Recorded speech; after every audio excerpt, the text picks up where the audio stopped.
What are we going to talk about today? We didn't do anything recently fun, did we? We have nothing to discuss. No. No, nothing happened. All right. Thanks for coming, guys. Good night, everybody. Good. I heard there might be a soundtrack for Dark Universe. That'd be kind of cool. Yeah. I like the music in there. I like the music in everywhere we went. Hello and welcome to the ParkStop podcast, episode 75. My name is Alicia Stella, and joining me as always is my co-host Ian. Hey, kids. 70 what? 75. And today we are discussing our first reactions, our first impressions, our first experience inside of Universal Epic Universe. Oh, yeah, we did go there, didn't we? We did. It happened. Can't believe it happened. It's long time coming, and Really? also a little bit early, to be honest. I didn't notice it was a long time coming. Not at all. Well, we've been talking about the podcast for 5.5 years. Yeah, almost 6. And the channel, on the YouTube channel for 6 years. And even before that, I was writing articles for other outlets before 6 years. We've been talking about 6.5 this. years. We've been talking about this for so long that the first few times that it was even mentioned as far as even the podcast, people were like, no way. The first videos I did on it, I didn't know the name of the theme park yet. It's Fantastic Worlds back then. Allegedly. So, but so today we are going to discuss, we're going to try to keep it spoiler light. I mean, it's impossible to not discuss spoilers when discussing being inside of a theme park during previews. How are we going to do that? Well, because we're going to do a Patreon show where we talk no holds barred. And this one, questions? Yes, because we have some listener questions, and by some I mean all. And this one I can edit out if we go too deep. But mostly I wanted to just discuss like our emotions, feelings, impressions. Well, first of all, I want to say this. You posted that thing on Twitter, and then Discord found out too that we went there, and everybody's response to you actually getting into the park, well, us in some occasions, but mostly you, which is the more important part for me. Everybody going off about how like Epic is now complete and stuff like that. I was like, this is amazing. I love this so much. So everybody that commented on that kind of stuff and had Alicia's back for all this time, I just want to say thank you from me too, because I can do this with a microphone. So. And we were very lucky to get to experience the park early. I think we had talked about it just the last episode that I'm okay if we had to wait for grand opening or if there were no pass holder previews. So this was a nice surprise to be given the opportunity to get to visit the theme park beforehand. Definitely not anything that we were seeking out or counting on, to be honest. Actually, I had just decided that the first day it opened was the first day I'd probably be able to get in there. Yeah, because you never know with pass holder previews if they even happen, whether or not there's like a lottery or something and we even get access. Because I've been shut out of the pass holder nights at like the theme parks before. Yeah, because it's just a lottery. And my work trips are coming up in April, so I might have a slim window of getting in there in the first place. Right, and I have a vacation in early May. Like who knows what would have happened? So this was amazing. Awesome. We had an incredible time. And yes, I have visited twice. I have been to Epic Universe 2 times. I have been once because that's the way it should be. Alicia should get all the rock and roll stuff. The first time was just to get all my nerves out, like just to, and we'll discuss that in a minute. But so anyway, we'll try to keep the spoilers light. There will be, if you're watching the visual version, other than showing some of the merch that we brought back home and the 1 or 2 photos that we're allowed to show, we're not going to be showing anything because we were not allowed to take photos or video, so very light on the visual representations, but we are just here to talk about impressions, and I don't mean my bad Igor impression. Oh geez. It was so hard to not take pictures. Like every second I'm like, this is new and cool, and then you get like the impulse to pull your phone out and you're like, oh, I can't do that. See, I was smart. I wore an outfit that had no pockets, so I put it into a purse with a zipper. So it took so many extra steps to get my phone that I couldn't even accidentally turn the camera on. I never turned the camera on, but I kept like, I did fight the impulse to take the picture, but I never pulled the camera out. It is weird to like, because I keep forgetting. I'd be like, oh, that's really cool. Like, look at that Easter egg. And then I'd be like, oh yeah, there's no way I can't. I'll just describe it to people. It's so funny. Seriously though, I want to know what it felt like I know how it felt when I walked up to the gates. How did it feel when you walked up to the gates? Okay, well, I was true to my word. The first attraction of the day was the restroom. It's true to my word. That's normal for us though. Yeah. I'm hearing the music in the bathroom, the like Celestial Park music Hmm. playing, and I'm having like an emotional response that is like all the emotions, I think, at once. Yeah. Like it's fear. Fear. I'm like, they're not gonna let me in. It is anxiety. They're like, this is really happening. It is this like joy that like this is really happening. Like it's all of them. And then as soon as like we go through the turnstiles and we see the Chronos up ahead of us and we're going through, I have my mouth agape and I am in awe of this being real and this Yeah. moment existing in time, because it's such an abstract concept to like talk about this theme park from a pile of dirt and some plans from 6.5 years ago to now standing here, because it's not an abstract, it's not aerial photographs from bioreconstruct, it's I can smell the air and I can You're see from literally like any touching angle it. I want, not from just above. You're literally touching it. I did touch the inside of the Kronos portal. As soon as Yeah. we walked through, I'm like, I can feel it. It's real. It's like, is this a dream? So I realized an hour into being inside the park that my mouth was still agape and I was still in awe, not just of the sheer beauty of the park, but of the moment, of the experience, of the Yeah. like visceral feeling of being alive.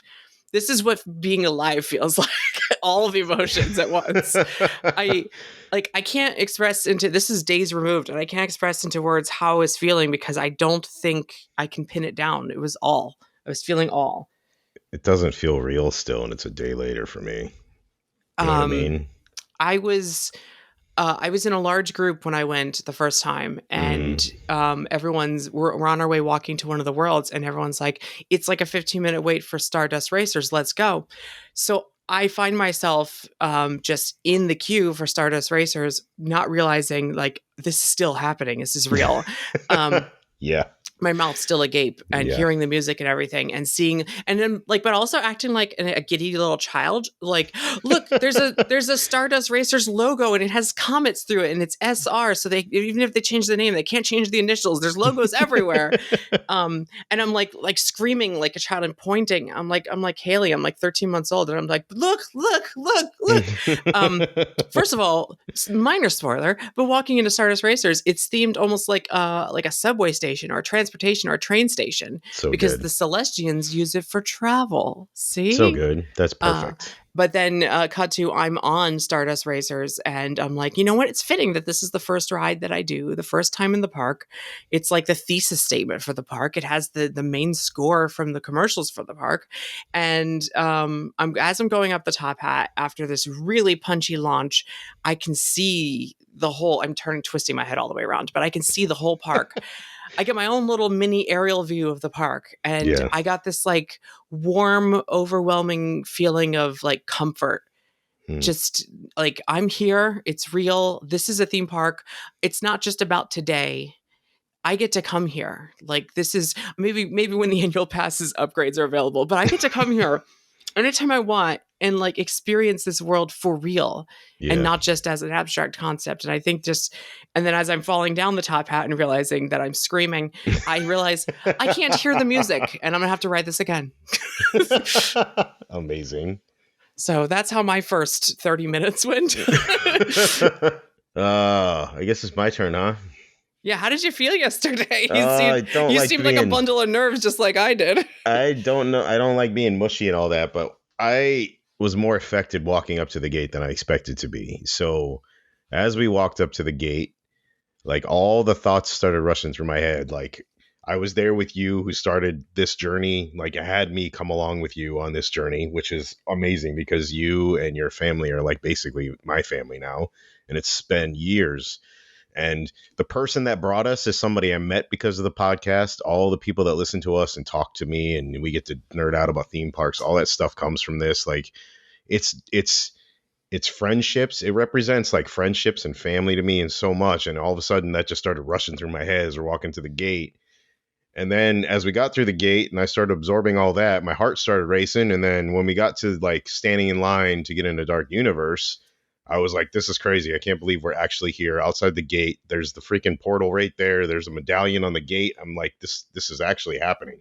I get to actually go to Monsters Land because this is what I wanted to do more than anything because I love horror. So we went through that, and as soon as I saw the land, I just turned into like a 4-year-old. Like my brain just went bye-bye. I mean, even the person that was with us was like, you two are like trying to keep track of 2 4-year-olds right now.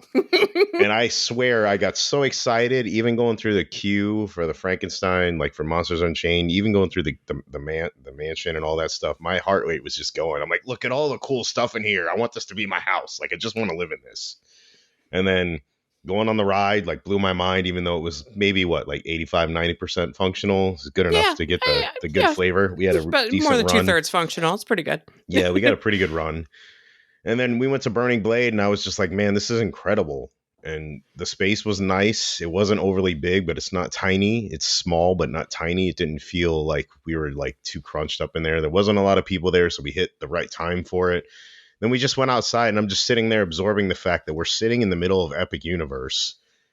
And I'm with you, and I'm with this friend that I made because of the podcast. And it's just really cool. And we're just like I'm eating at the place that I called. Yeah, you guessed it. The one thing I guessed that came out. And I'm like sitting here with you, who basically called the rest of the park, and I'm just like overwhelmed by just all of it. And that's part of the reason I didn't get up when you're like, it's on fire. I'm like, dude, I can't take more right now is really what I was thinking. No, I had to go around and see the windmill on fire. So you never saw it, but I only saw 10 seconds of it. I could not take more. I was like, I'm just going to sit here and try to take in the fact that I'm actually eating and drinking in this place, and it's real. And I think I blew like my heart rate was going so high. Like I think all my energy started dissipating quickly after that. Like it just was like first hour of just like gas. It was all downhill from there. We did the best ride and the best food all in the first hour.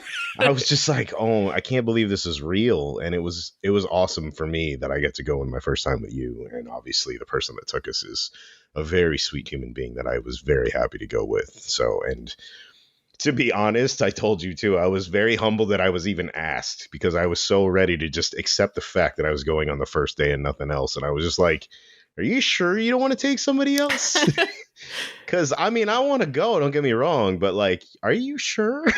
Yeah, it was pretty emotional, more than I expected. Like, not like tearful, just like overwhelming in general. If that makes sense. And with all the emotions, I'm glad that we were able to do Monsters Unchained first thing in the morning because it was a good idea. Broken down most of the day afterward yesterday. So it was a good idea. I'm glad we didn't have to deal with the stress of having to keep checking back in because that is the most important thing we wanted to do. Yep. And Burning Blade was the most important food we wanted to do. And it was so good. It's so good. It was Burning Blade was so good. I can't say that about all the other food I've tried. Like there's been like, I have mixed reviews for certain things, and that's partly because what I chose. But I Burning Blade across the board, everything was good. We got to go back so I can try the Reaper's Reserve and the burger. That's the only thing I went with an off-menu drink that was suggested to me by Adam from Twitter, Skipper Haas. He suggested. What was it called? It was called the Crossbow. It's off menu. It's the mead that they have at Epic mixed with a strongbow. I had a sip. It was very good. It's really good, and it's I'm cool. It's cool that it comes out blood red too. I will warn you though, it's mead, so expect it to hit because it's gonna hit at some point if you drink it quick. So what's great is I was like, wait, mead is honey and strongbow is apple, so it's honey. It's like honey apple. Yeah, and I think it's an elderberry too, right? Yeah, there's elderberry in the mead. Yeah. But it balanced it out, right? That's what you were talking about? It was like, it's just an easy drink. That's what you have to be careful of. So easy to drink. Yeah. I got the mocktail. I can't remember what it was called. Monocaine? Is that it? Like Novocaine? Yeah. It was I thought it was monocaine for some reason. Is that, what is that from? Is that a thing? It's the Invisible Man, I think. Oh, maybe? Yeah, you warned me I could turn invisible all day or... Yeah. I think somebody warned you. So, yeah, no, that was really good. It was like Sprite. The bartender was warning me, like, it's really sweet. And I was like, good. That's the way it should be. It was really good, though. I will admit, I tried it, too, and it was really good. I would get the chicken. What is it? It was in a naan. It was a garlic naan chicken. Was it naan or was it pita? I don't know because it had tzatziki sauce. But it was a bread. It was a pita bread. It was was so good. Garlic everything to keep the vampires away. It was a great way to start the day. Like we had a hearty breakfast. We did, and the cheese curd things are really good. And sriracha ranch or whatever was like, I just Yeah, want a cheese straw. bites. Yeah, the cheese bites. I just want a straw for this because this stuff's so good. Mm-hmm. It No, was it was all good. it was So really good there. I don't know how to structure this podcast. It's just mostly going to be like, hey, Free remember flow, this? Yeah, free that was flow, good. free flow. We didn't get to do werewolf because we started to get in line, and then it was like 25 minutes, and then it started getting to be 35 minutes when we got in line, and then I think the rest of the day mostly it was down. Every time I checked, it was It was delayed. down So, most of the day. I will say that I got an opportunity to ride the Curse of the Werewolf. yep. I have mixed feelings about it because if anyone's listened to the show, I've had pretty low expectations. I'm like, yeah, I'll let everyone else ride that. It's going to have long waits because it's like low capacity. It's a Hmm. short ride. I don't really care. But Monsters Unchained was down when we walked over there. So I was like, okay, you know what? It's only a 15-minute wait. It ended up being like a 30-minute wait. And that's like they're getting used to it. That's fine. But I will say I did enjoy it more than I thought I would. And it is better of a ride than I thought it was when it comes to the coaster. Yeah, yeah. Some of the theming options are questionable. Yeah, well, I'll get to that once I get to ride it too. But But I will say it was much punchier than I expected on the swing launch. And my particular car spun a lot. So I was like having a ball. I enjoyed the actual ride itself. nice. Yeah, I think when minor change at the end of the ride might fix it. But I won't get in line for it. But if it's a walk on, I enjoyed it. Yeah, that seemed like a 15-20 minute wait kind of thing for me long Yeah. term. And I do think I like it in the land. I think there's some people already saying it ruins the land or whatever, but like it's similar to other rides like Hagrid's where you walk by and they pump out the motorcycle sound when you walk by. Yeah, yeah, yeah. When it goes by, there is like howls from the werewolf and there's like creepy sounds and stuff. So atmospherically, it actually helps because otherwise it's a very sleepy town. And I think that it adds a little bit of excitement when the coaster goes by. You know what we noticed too is when you come into the world, as we were told, they're called worlds, not lands, apparently. Very important to Very never important. say land. So when we come in, you get the music for Dark Universe, but the closer you get to the mansion, it becomes more like sound effects and just atmosphere.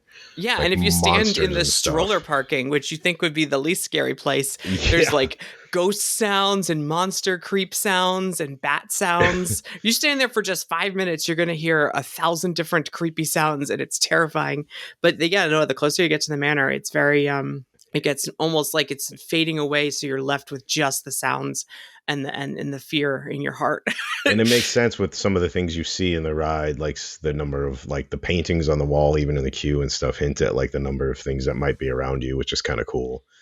And then you noticed the Dr. Jekyll and Mr. Hyde sign that was scratched off. And at one point in the day, we walked by and you could hear him like transforming or something and He was fighting. arguing with himself. Yeah, he was like arguing and fighting with himself or something. Yeah, that's what I remember. You're right. And you didn't get to see it, just like you missed the fire. We never saw the electricity effects go on at Yeah. the Frankenstein Manor.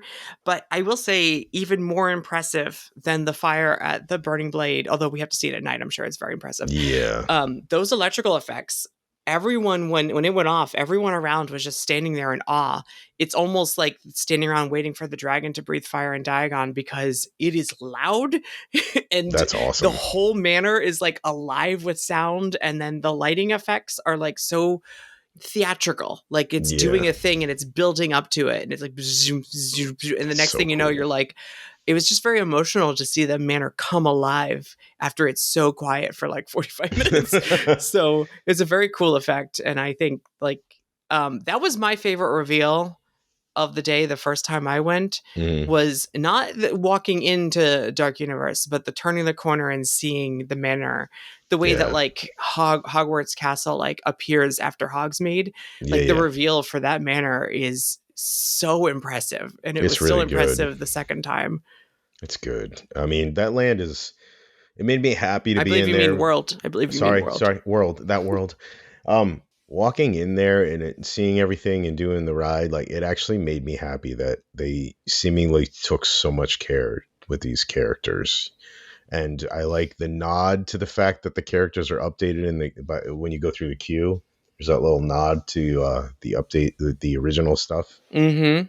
I thought that was really nice, but it feels nice to see an updated version and the care that was put into it. So I am grateful for Universal for actually going like full bore with this and making the land or the world.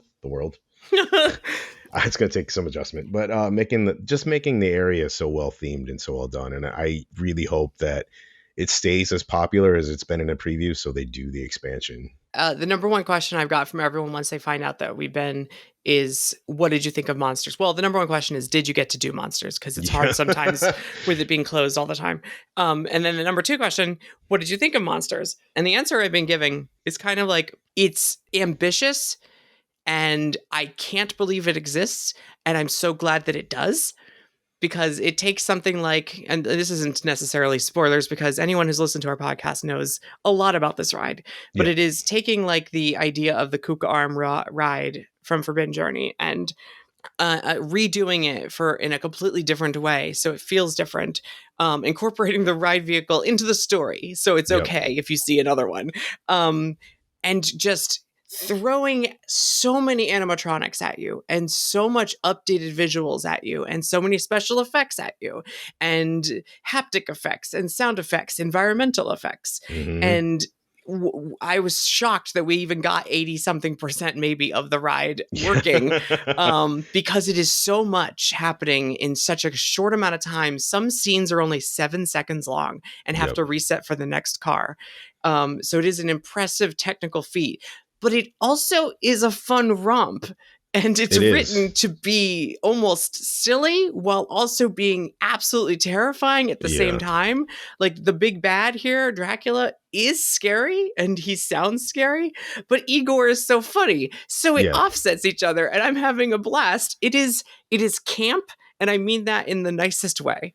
It's like a really well done, like balanced kind of story. Like you're saying, like there's a little drama, there's a little laughter, and there's some like terror. Like sometimes they're literally throwing things at you, and sometimes they're literally throwing you at things. So like Victoria Frankenstein is perfectly in the middle of the serious and the comedy of Dracula and Igor.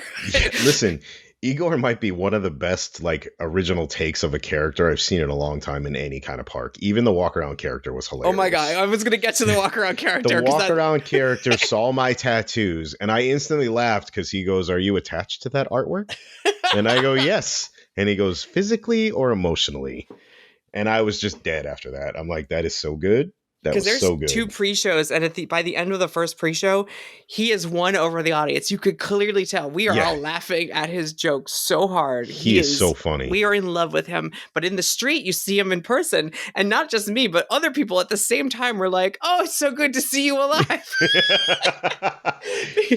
I cannot recommend an interaction more than Igor in the street. Like, it's so fun. The first time I saw him, I walked by the first day I was there, and he was telling a story to some young girls. Like, he was very like serious and somber and quietly, and I couldn't hear what he was saying. But as he got to the end of the story, he's like, "And then," and he pulls out a hatchet and he swings it at their faces at full speed and stops, and they scream. And I'm like, "This is," and that was like right when I walked into the world too. And I'm like, "This is the greatest theme park that's ever been invented." It's like, so good. How is this real? So Igor was hitting on me and he's like, "Can I get," He was gonna get your digits. "Can I get your digits?" I held up my hands and he's like, "Yes, I'll tend to them."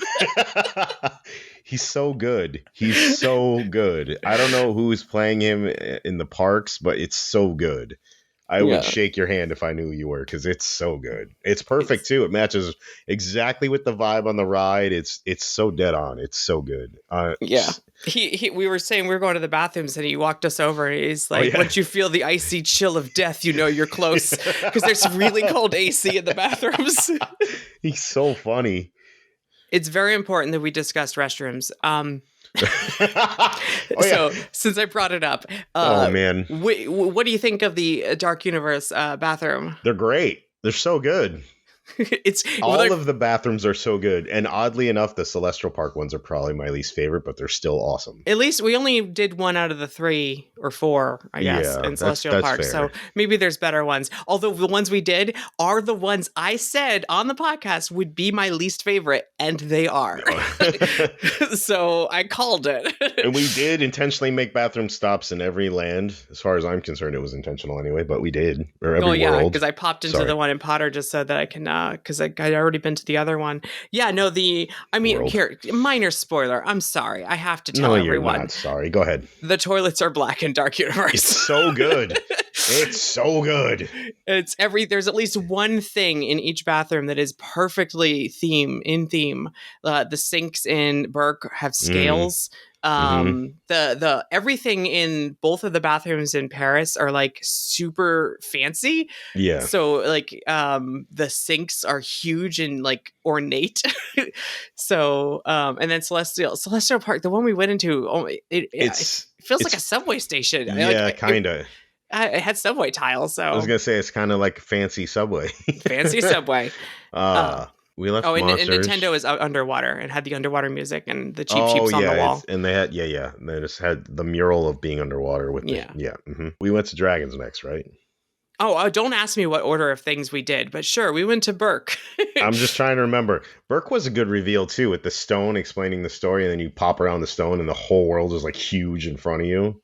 Yeah, I don't remember that the first time I went because like we were rushing through there and all the rides were closed for weather and it was dark and dreary and it was the end of the day. So I'm glad we got this like early in the day busy theme park reveal, and it just feels like a bustling village, and it is grand. It is big in Burke. It feels as big as it looks. It is. And I really, like I said, I really like that reveal because you can't see anything and all of a sudden you just sidestep that stone and you just see this vast open space. 40-foot tall statues in the lagoon. So the coaster was zooming right by us under the bridge as we walked by. It was so picturesque. It was perfect. It was so good. That coaster's so fun.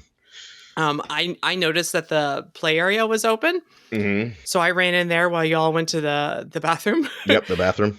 And because I wanted to see, they have these like binocular viewers, and I was like, I need to see if these are AR like at Nintendo. They are not. They are just binoculars, but they're really well themed.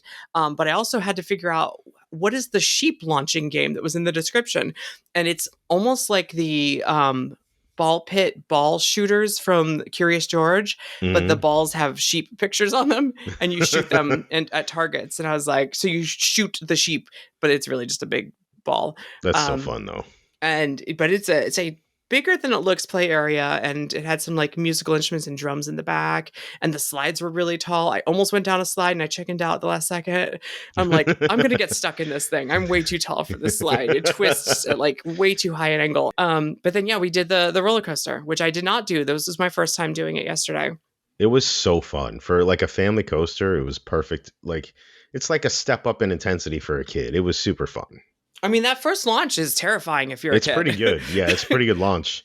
And I like the story on it too, where you're about to get the wings and you just get launched instead. I did not expect that, the wings actually being applied. He's like starting to be replied. Yeah, anyway. He like has a giant apparatus attaching the wings, and Toothless just sets us off, and Hiccup's like, you can't go without the wings.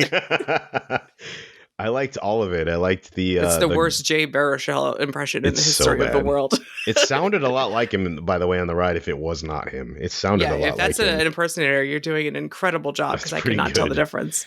I did like the where we valleyed out like the intentional part in the Gronkle eggs to watch the hatching. That was a great touch. Yeah, that's clever. I didn't expect. I don't know what I expected, but like, it's like I didn't expect that because I could see. You go forward, you go back, eggs hatched. Yeah. It makes sense. I mean, I didn't expect it because I could see the fins for the launch. I was like, hey, there's launching stuff up there. We're just gonna go for it right now. And then we didn't, and I was like, what is happening? Oh, see, I knew about the rollback. I didn't realize the thematic story reason for it. Yeah.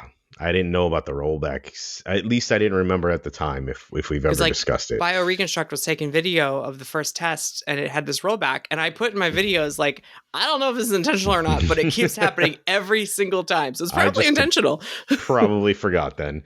And I like doing the curves, and they have the water that shoots out underneath you, like you're actually, so it feels like you're closer than you are. And that's like a really overbanked turn. So like it adds a level of thrill. It's a good ride.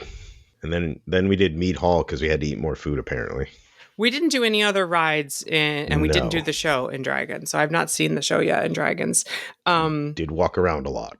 We did walk around a lot because it is a big area. We enjoyed the retail. We enjoyed some dining in Meat Hall. I was expecting it to be crowded because it's like lunchtime, but it was actually quite chill in there. Mm-hmm. I like that vibe. And I liked my kids' meal in the boat. My paper boat.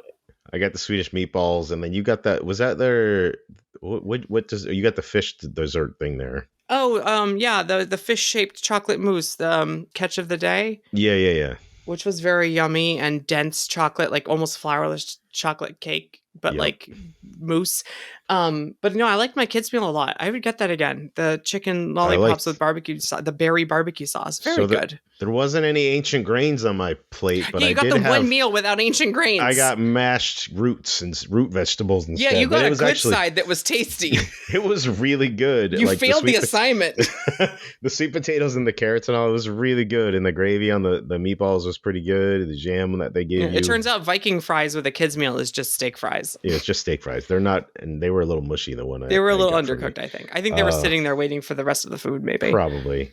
But I mean, all that, and the other thing is, we found out for sure that at least in looks and what I appeared to be taste, the meat is the same in both lands, even though they seem to call it two different things. Yeah, because they're both the same description, so I assumed it was the same meat. Yeah, but they are definitely the same. We were discussing that when I ordered it, but I was like, we're gonna find out. So Well, yeah, the first time you had it was mixed with something else, so at least you got to have it unadulterated yeah, as I well. wasn't gonna be upset either way. I love meat, so I mean, I have meat in my house. Tapestries in the So meat hall are glorious. the sheep tapestry over the entrance / exit is so good. And Speaking of sheep, wait, and the throne in the mead hall with the two tables on either side, like your royalty, like you could choose to sit over there. And I just like be how we're talking I'm- about that. I look at you and I'm like, "Hey, why don't you go sit in it?" And then I Yeah. cannot take a picture. Like, Yeah. I'm like at the second part of that sentence, I'm like, "Oh yeah, that's Oh yeah, I right." can't take a picture. Okay, now speaking of sheep, we So- have a new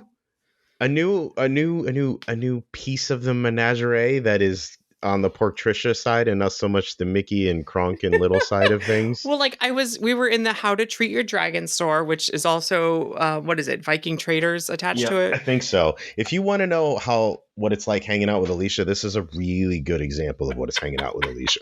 It's a really good I example. went in there specific. I had a mission. I wanted a cardboard dragon house with the candy and the mystery and then card you saw a sheep, to and then match my cardboard boat. But then you saw a sheep, and you just kept going. You kept picking it up, and then going, "No, I can't." I'm like, "Just buy it. You're gonna buy it anyway, so just buy it." But I come home with armfuls of stuff all the time, and especially plush. And Jen's like, "Why do you keep buying plush? You are not a child." And I was like, "Look, Yes, I am. Yes, one I day am. our child will be old enough to care, and you'll Nope. see. You'll see. All Nope. this plush will come in handy." You She are just a doesn't child. get it. It's more about the carrying around the plush the day you buy it. Yeah. Well, also it's the Duplo I keep buying my niece.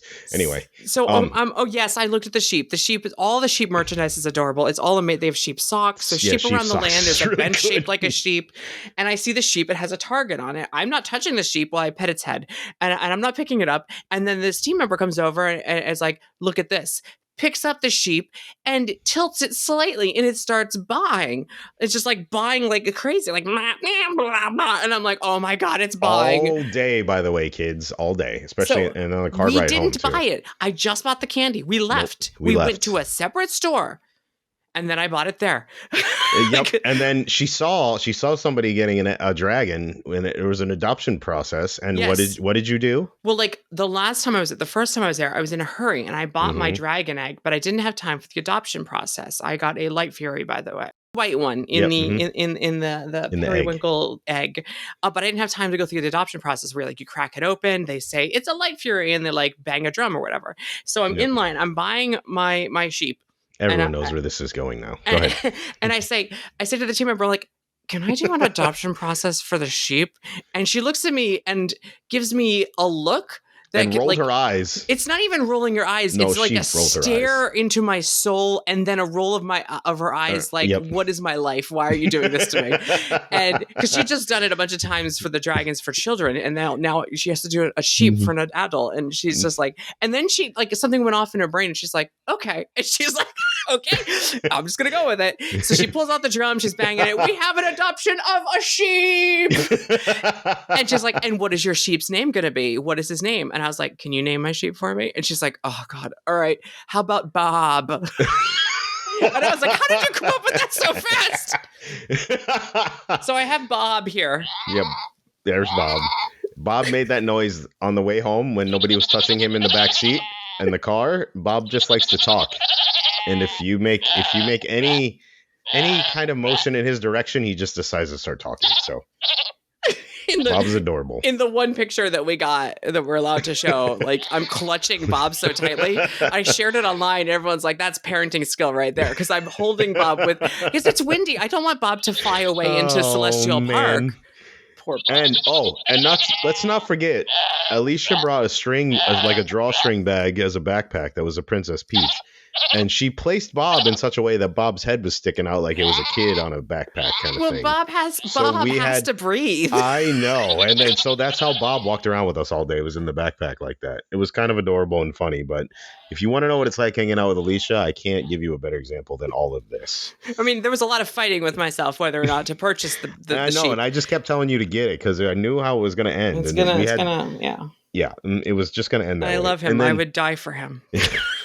And then I think then we went to the treat shop and you guys walked around. I was like not really into the candy stuff. So I went outside and found the sleeping Gronkle in like the blacksmithy kind of little space. Oh yeah, there's it's not a Gronkle. It's I forgot what it is. Right. The one at the blacksmith shop is a fire breathing one, and the effects haven't been turned on yet. But there's going to be an actual fire effect. It was just sleeping though. It's like in between shows. You're right. It's not a Gronkle. They're going to have excited. a team member or a character come out there and interact with this fire breathing dragon. But it was pretty big.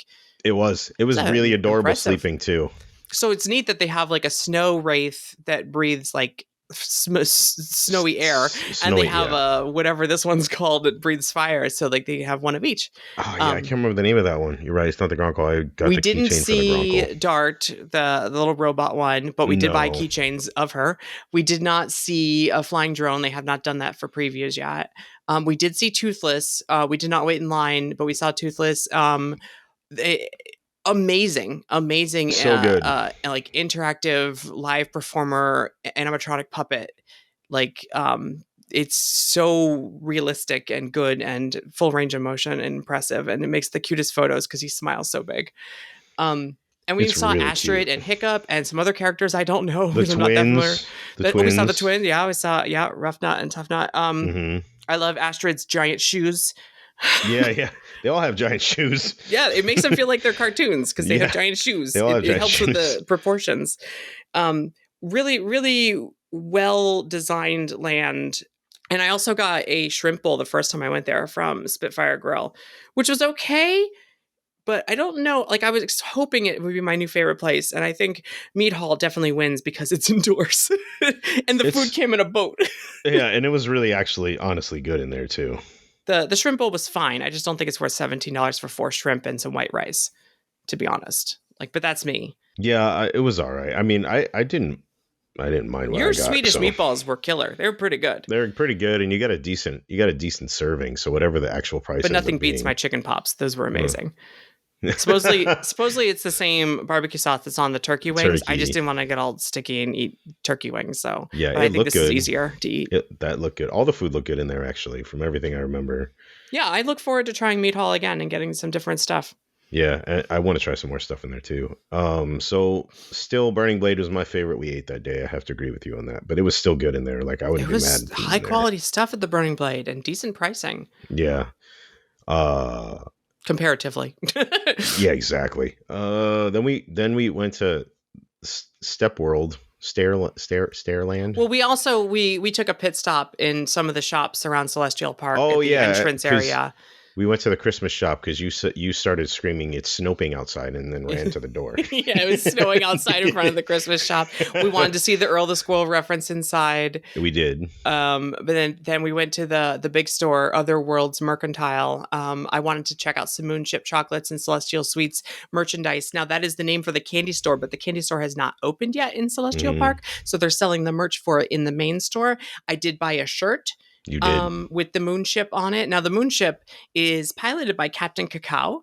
And he's the navigator for Maya of the Skies, who together they search the cosmos for the best candy, which is not at all the story for Toothsome's Chocolate Emporium. Absolutely completely different woman and her sidekick.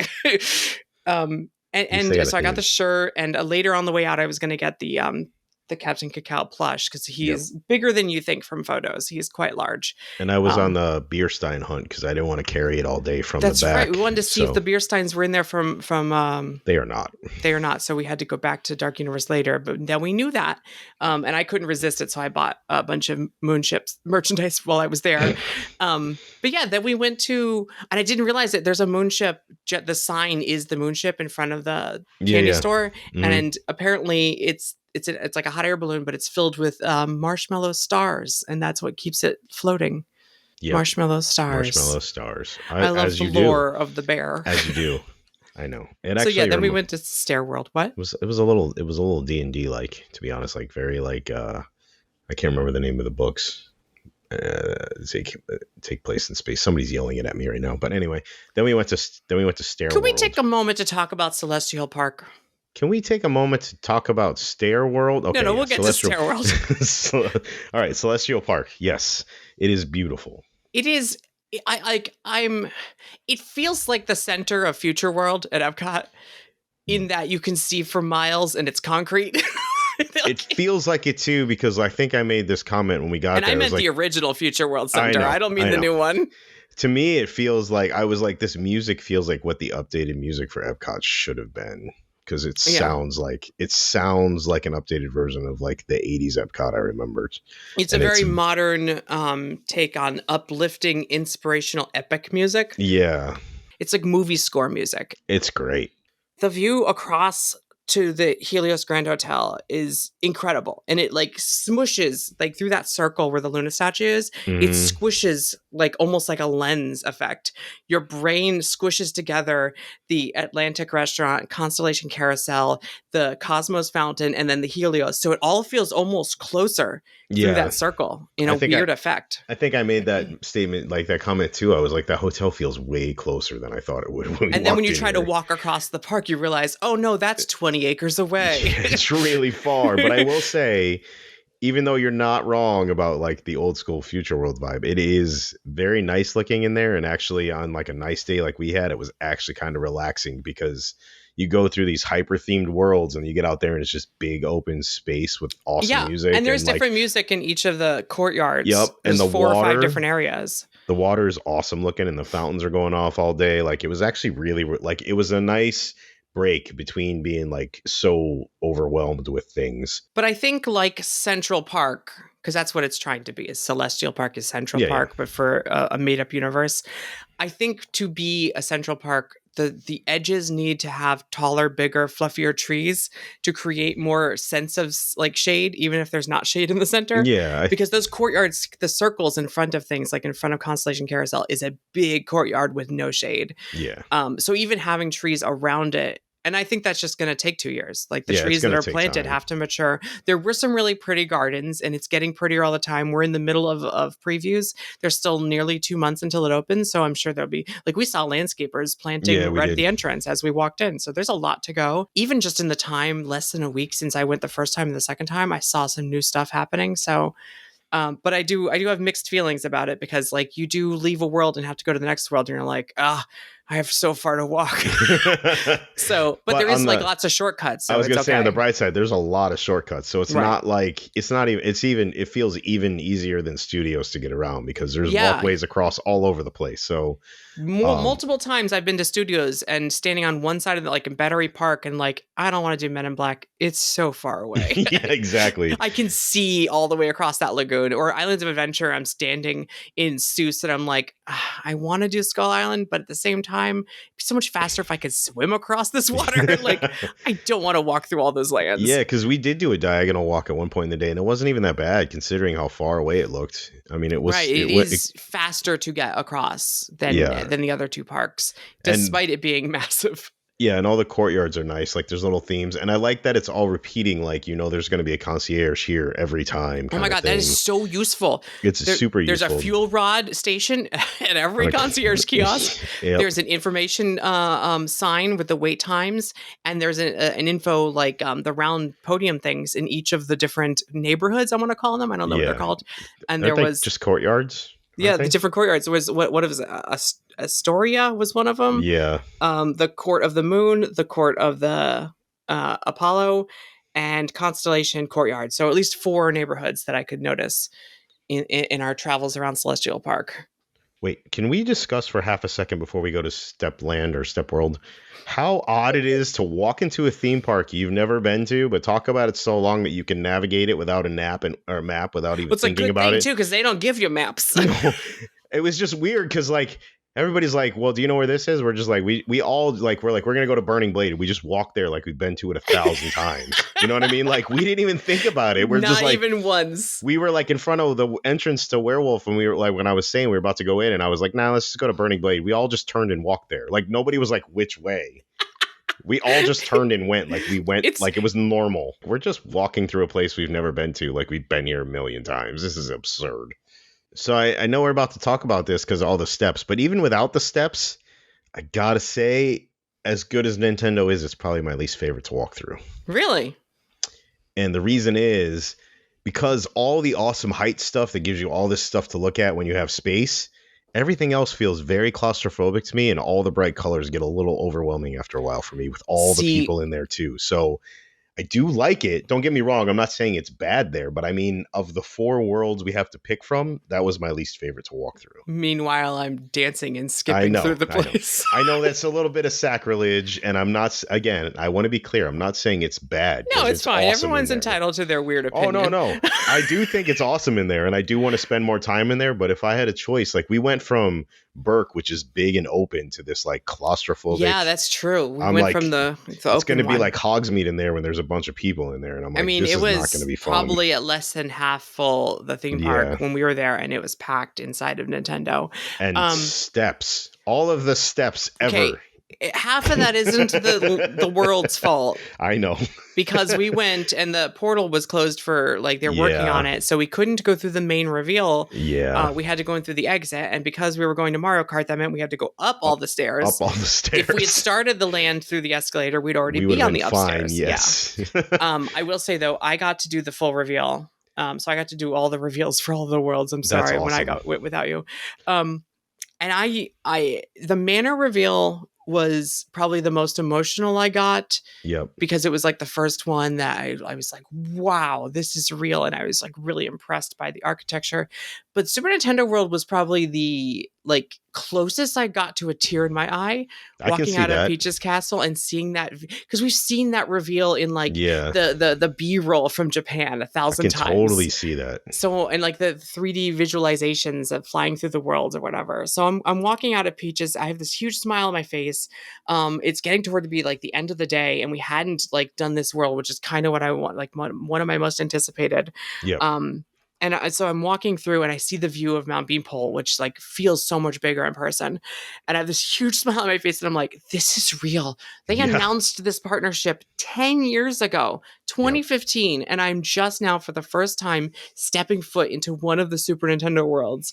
So it was a big emotional moment for me. And that we didn't go ride Mario Kart. We did. But like I got to do Donkey Kong though. Yeah. Which is probably smarter because like it's apparently hard to do that and it breaks down a lot. But no, yesterday we got to do Mario Kart, and I have mixed feelings about Mario Kart. And I do too. I don't mean that in a negative way, because I think a lot of people rag on it unfairly. I just also have unusual feelings about it. But no, the land itself, I mean, excuse me, the world itself. It's so hard to I bought adjust. the Yoshi power-up band, and yesterday for the first time I hit some blocks and whatever. And that was adorable to watch, by the way. Because I barely did it, but I was like ding, ding, ding, ding, ding, ding, and you could see the glee in my eye. 100%, and your face. You smiled so big. And I saw the score like show up in the app, and I'm like, this is going to be so much fun when I have time to commit to this. And the same thing with Toadstool Cafe. Like we did not even go inside of Toadstool Cafe. We're going to do that though.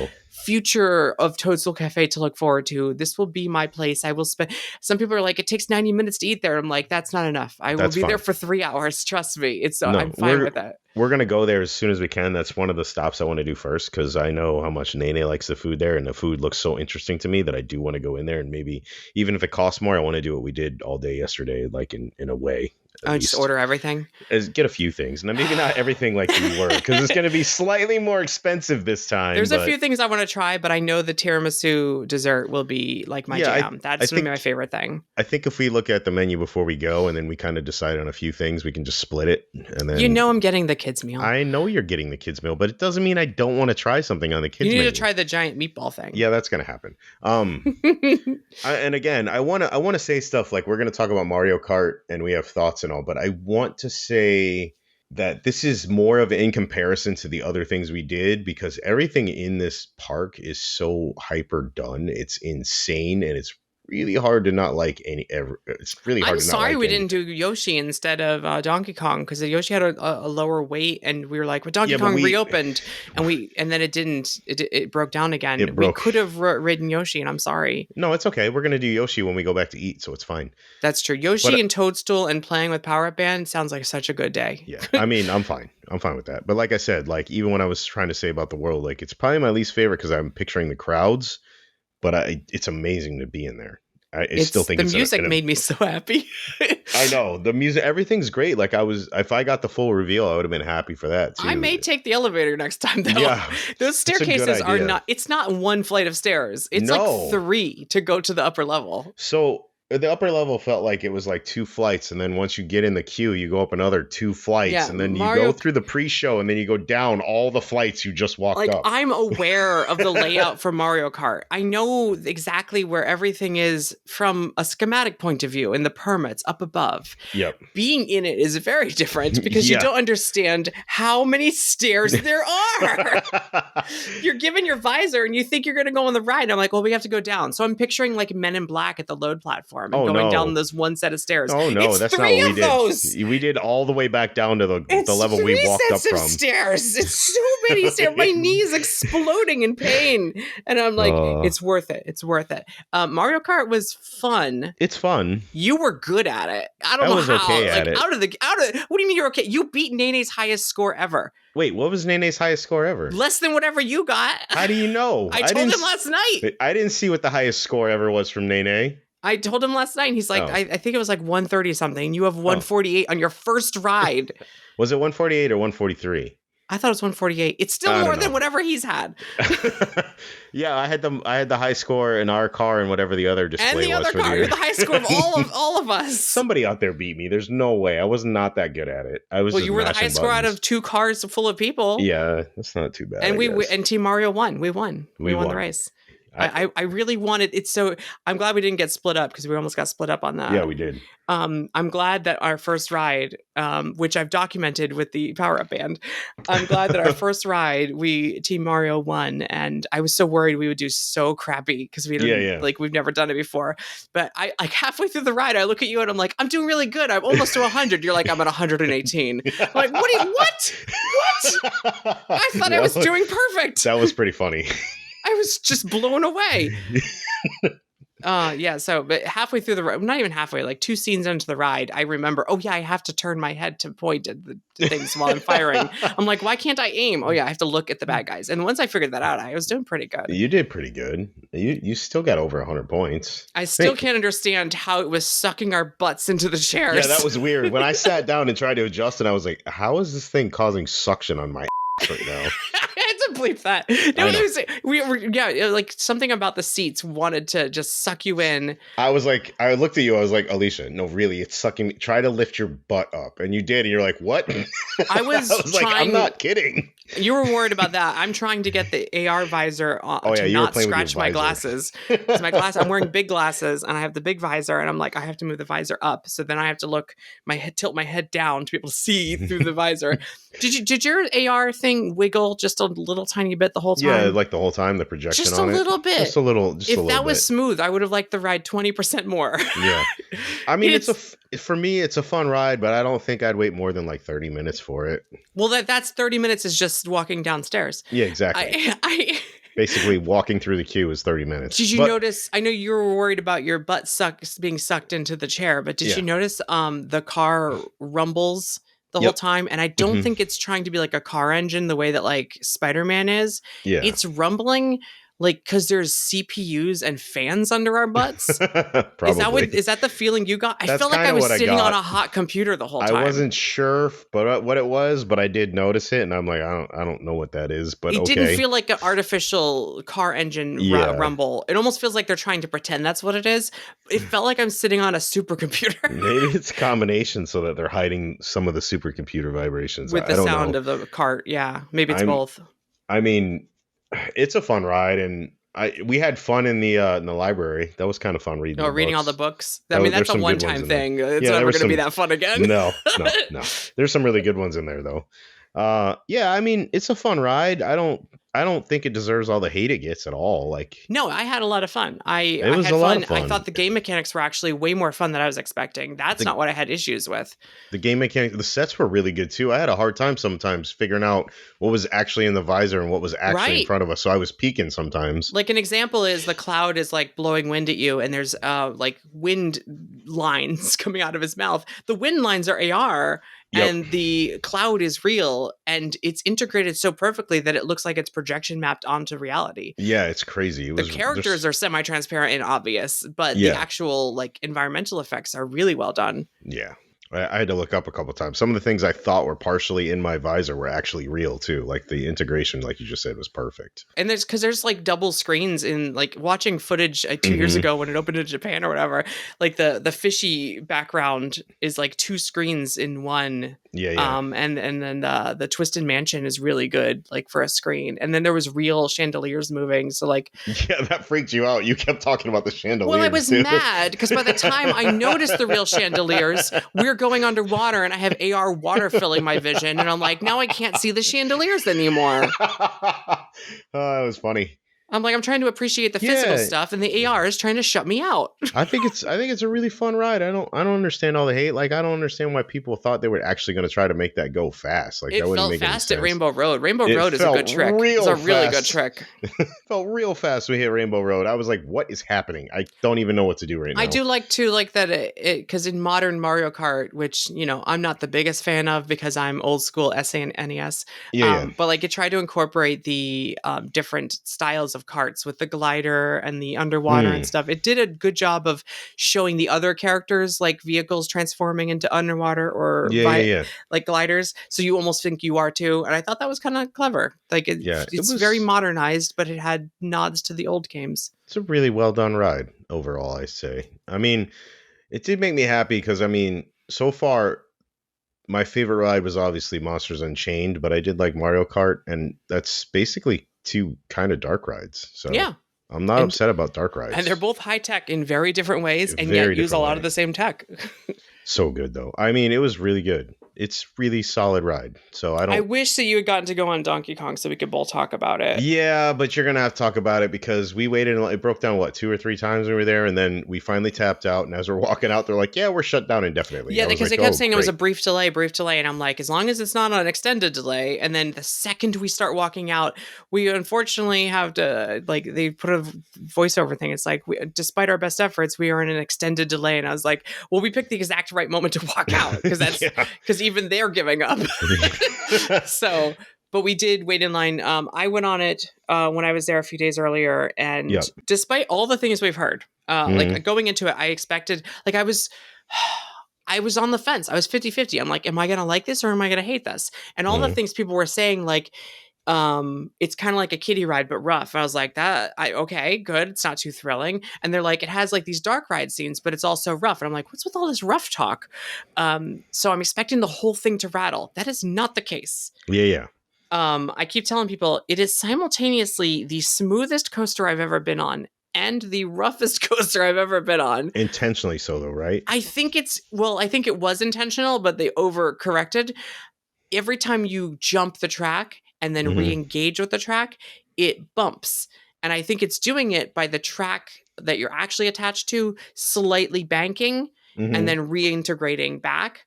and that motion is accentuated because you're at the end of a boom arm. So what should be just a tiny little bump is suddenly now a gunk, gunk, gunk, gunk, and your head thrashes back and forth. But then when it's actually doing the coastery stuff, it's super smooth.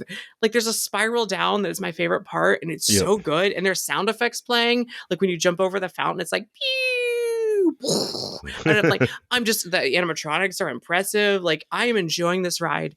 However, every time it jumps the track, I'm getting a migraine, and I'm like, I can't. I need to ride it a second time. That's why I was hoping we get on it. Yeah, I wanted to get on it. I need to ride it a second time to reevaluate because I think I love it. I think it's because I don't like things that are too scary sometimes. I don't want to always go on Stardust Racers. It's terrifying. Yeah. But also at the same time, I want things that are smooth, like Hiccup Swing Gliders. This is good because it's in between. It gets to be rough and smooth in one ride. So I don't know who it's for. Like, I don't know what the audience is for cute dark ride that's clearly for kids that is too bumpy and thrilling for children. It's for us. It's for the but that spiral is scary. Any kid's going to be terrified on it. Overgrown children, that's who it's for. It's for, I think it's for me. I think it's for the in-between crowd that doesn't want Stardust, but, wants something a little more. Somehow this became more intense than Hiccups. I don't know how that happened. No, it's a fun ride. It's just like Mario Kart, don't think it deserves any hate. It also didn't feel short because there's so many scenes. There's like 11 scenes. That's pretty good, actually. And the indoor portion is not affected by light bleed at all because it's deep enough that you don't see the roof. That's in case anyone's wondering. Yeah, I want to go on that next time for sure. I need to do that, and I want to do Yoshi, even though I know it's just a kid's ride, but I still want to do it because it's Yoshi. Well, it moves super slow, and people were like complaining, and I'm like, that's because it's just a scenic view over the area. Yeah. It's for teeny kids. It's for me. I think it's a cool way to look at all the animatronics up close. Yeah, I want to see. I want to do it. I want to see it. You got to do it at least once. Well, yeah. If it has a short wait, I think that's something I would just pop on all the time. I wouldn't do it without a short wait. Like, because we were discussing it when I had a 15-minute wait. We're like, yeah, let's go. And then it was 25. We're like, nope. See, I take into consideration pre-show time and like walking distance. And even if a queue is like, if it's a walk on to Mario Kart, I still have to evaluate, well, there's a 5-minute pre-show and then 700 stairs. So, I'm taking the elevator this time. I don't know why we're doing the elevator. I'm not even. You know what? Maybe that'll fix the problem. Yeah. Because Mario Kart just seems like an event. It seems like it's going to be an involved. Like I never do Simpsons ride anymore because it's like I don't have 30 minutes right now. At a walk on, The Simpsons is a 30-minute investment. I got a little headachy from The Simpsons last time. The screen in the room I was in ended up being dark, and it was really not fun. Anyway. And we could talk about that too, is that Epic Universe is this mythic thing. It's not open yet. We've been talking about it for 7 years or whatever. Yeah. But like it is also a theme park. And a lot of the things we're seeing in previews or things that it'll open with may change, evolve, adapt. Screens may get dim. Yeah, LED bulbs may burn out. Like, who knows? This is so weird. We're in a time where we need to enjoy it while it's at its like height. Its peak. Yeah. Foods are going to be like tested and replaced. Ancient grains will be removed. Who knows what the future will hold? Okay, so after that we did what? We went to Potter, the Wizarding World of Harry Potter, Ministry of Magic. I actually like this space to walk around in.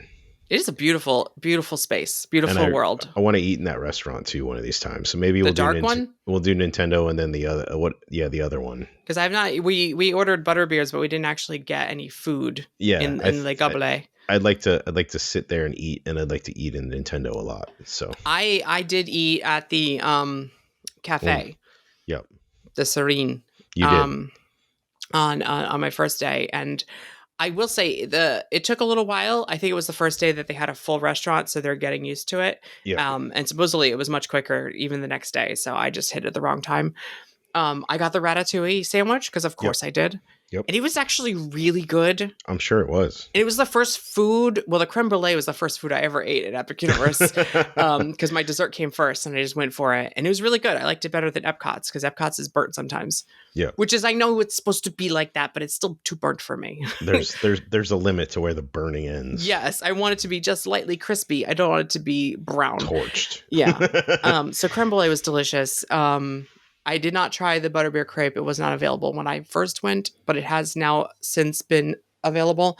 Yep. But yeah, no, my ratatouille baguette sandwich was awesome. It was like Mm. these roasted vegetables and pesto sauce, and the fries had tons of parmesan on them, and there was a lot of them, and they were cooked well, unlike the meat hall fries. I think they were the same fries too, like Probably. the thicker fries, but they had parmesan on them. Everything I ate there was delicious. So it kind of set a tone. Like Epic Universe is up in their food game. Like it's fancier. Well, then again, it's Potter. They're always the best food. Yeah. So Well, also Universal's been up in their food game in general anyway. yeah, So any new restaurant's been kicking it, like yeah. kicking butt. So we walked around, we saw the Moonshine Bar, which was cool. Yeah, that's open now. We saw the It's tiny. Let's be real. Come It's on. real tiny. It's just like really, you order it's a a hole in the beer and wall. leave kind of thing. Yeah. It's like a sort of a long bar, but there's nowhere to But be at least in it there. puts something on that right corner of the world, because there's no ride there. We walked around. It's really fun to walk through there. The stores are fun. It's not overdone. It's little, like they upped it up, like the class up a little bit because of Paris. And then we did the queue because the ride wasn't open. Yeah, the Ministry of Magic, the battle at the Ministry queue for the ride. Queue kind of just blew my mind walking out into the Ministry space. It feels so huge in there. It kind of took me by surprise. And when we went, I knew it was coming. That's the weird part. And the flu powder effect was going off. Yeah, we did the flu powder that effect. wasn't originally on for previews. That was fun to do. And Alicia threw the flu powder because that's what you do. I feel like it's more realistic if you throw it toward the ground. I mean, she and then threw the smoke nothing, comes but up. she went. I'm like, all right. That way the people behind you think you have to, and then everyone does it. You have to pay it forward, really. So yeah, then you step out into that space, and my jaw just basically dropped and I knew it was coming, but to see it in person, just and we've like seen blew my photos of mind. this. This is like the only inside attraction they've released photos for. But to stand in it, I was just like, man. And then they did the way they did the infinite height in there was great with around the storm. Yes. And then the infinite space where it looks like it just keeps going forever was great. I have to shout out to Oz and Ooze on Twitter and Blue Sky. Me and him had an argument several months ago about how the effect would be accomplished on the ceiling. I thought it was a scrim for the sky effect for the storm. It is not. It is an LED effect, and it is it blends into a mirror. He said there would be mirrors. I said there would not be. There are in fact mirrors around the edges of the never-ending offices. And to know that it was a mirror, I stood under it and saw myself. Yep. So, but it is a good effect because it's only a mirror for like a couple inches, and it's just enough to probably create the effect. Feet all the way up there. Yeah, up there it's probably From down here, it's teeny. No, okay, but like maybe a foot, and then it blends into the LED. But it's a very good effect to make the office windows look like they keep going forever. But even better is the forced perspective LED wall at the back behind that giant wizard statue. That looks really realistic. And that's where we got to see the flying letters and stuff too. The and inter-office paper memos. Yes, that one. And then, but the storm even above your head is really good too. Like it went off a couple times when we were in there. It was great. I don't know. It feels a little flat to me. I'm gonna be real. It kind of does, but it's still pretty good. I'm gonna be real. The storm feels a little like flat. They need to pump in some real fog up there. I like it still, though. I mean, some real fog would make it better. The office window effect is very believable. The storm feeling a little flat. I'm gonna be real. I like it. I like it though. I have minor nitpicks. Maybe we'll do it on the Patreon show. I have minor nitpicks for a lot of special effects. I do think they're heavily relying on LEDs for literally every attraction at this park. There was a queue element in this that blew your mind, though. Yeah, there is is that a spoiler? There's a statue that talks in the portrait room that is using both animatronic and projection effects, like we talked about, for their new technology that's patented. And it is executed so well that it took me a couple minutes to figure out. And I'm like, go ahead of me. I just keep staring at it. It's not like there's a ride to go to. I'm just in this queue. We're just exploring the queue for fun. Yep. So I'm like, I'm standing here for 5 minutes till I figure this out. Because it is so real. It's like the Haunted Mansion busts that sing, but imagine the bust's jaw moves. so it keeps in time with the way a human head actually moves instead of just projecting a mouth onto it. And there has to be some kind of color matching because the projection has to end. It can't wrap around the side, and I couldn't see the lines for the color matching. I think it's perfect. multiple projections. Based on the patent, they had multiple projectors to completely like give a 180-degree view of the front, so it's you crazy. Don't see where the seams are. Yeah, it's crazy. It looks so good. Yeah, it's not like Buzz Lightyear Space Ranger spin where it's just the face glowing. This is perfectly mapped from the outside in. So are the everything, like Victoria Frankenstein 2 is done the same way, and it looks really good. I was surprised at how good it looks. But the statue, because it's a little more impressive because in light, like it's not super dark in there. Yeah, it's bright in that room. It's kind of bright in that room, and I didn't see him talk, but I saw his mouth move. Like he sits there, like he's just like moving his idol mouth, trying to get comfortable. His idol animation is just him like gritting his teeth. Yeah, I saw him move. Like Alicia was like, "We gotta stand there." I'm like, I'm watching him move right now. It's insane. Yeah, but when you see him talk and his eyes blink, it'll blow your mind. It's just insane. It was really well done. You also didn't get to see Dolores Umbridge's office, which was closed when we went, but it was open when I went, and that includes Higgledy, her former house elf. And Higgledy was sleeping. Who is wearing one of Dolores Umbridge's shoes while packing up her office, so I guess that means she's free. I'm not sure if it's a story element or she just really likes her big shoes. Maybe she likes her big shoes. And a very impressive animatronic house elf, but I was too busy looking at all the cats meowing on the walls. Yeah, I think this ride's going to be very impressive when it does open, if it ever opens. But the more I think about it, the more I think Monsters is still going to be the breakout hit of this park. Yeah, I think it is too. Everyone's so into the ride already, so...